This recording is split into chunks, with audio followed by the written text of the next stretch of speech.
Okay, so an update. I was listening to Watchwoman 65, and I'll put the link in the description box below.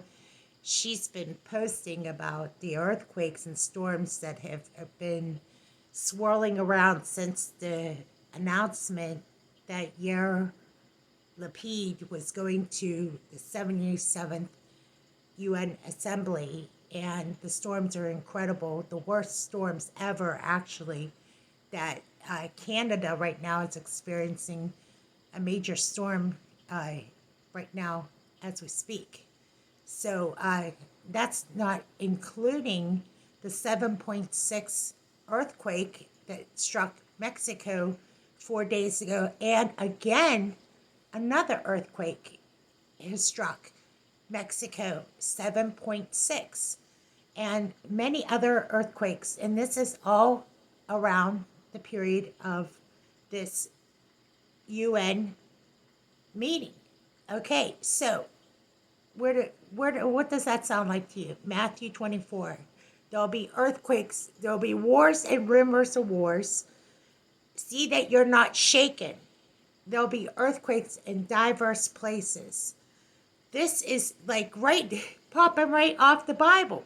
Okay, so we're in harvest season. And there is, we're days away from Feast of Trumpets.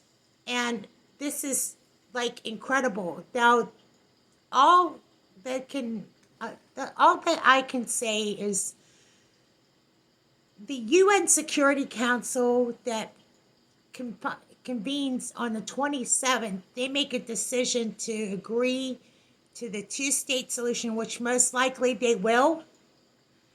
I'm thinking this decision will be handed down before the 27th. Okay. God will step in, and I just can say this. Just like those who have said before, there are so many big things going on right now that the church has to be taken away. The big thing that is going to happen is when the church is removed, because the church has to be removed. That's a big part of the scriptures in Revelations 1, 2, and 3.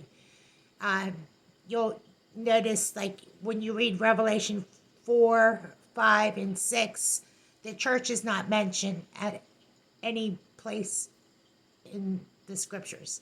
So, following along with scripture, we have to be more scriptural about this. Meaning we can't guess at this. We have to look at it from the scriptures. What the Lord said in the Word.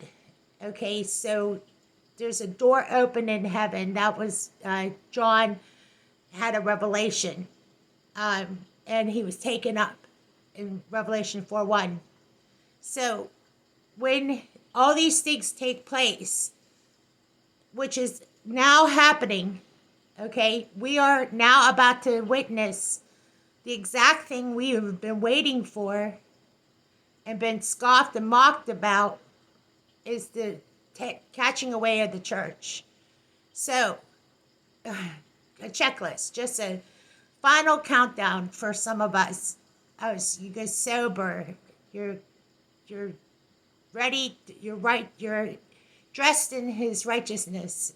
Basically, that is his garments, the wedding garments of his salvation. You're wearing the full armor of God. You know, if you forgot, put it on. Helmet of salvation, breastplate of righteousness.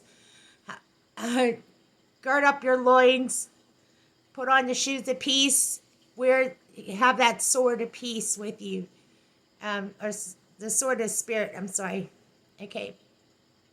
I'm so excited to tell you this, that we've never been so close to the return of the Lord than what we're experiencing now. Watchwoman 65 says some things that are just so right on the money. You must listen to her. If you haven't listened to her, listen to it. Okay? And I'll put it in the description box below. Thanks for listening.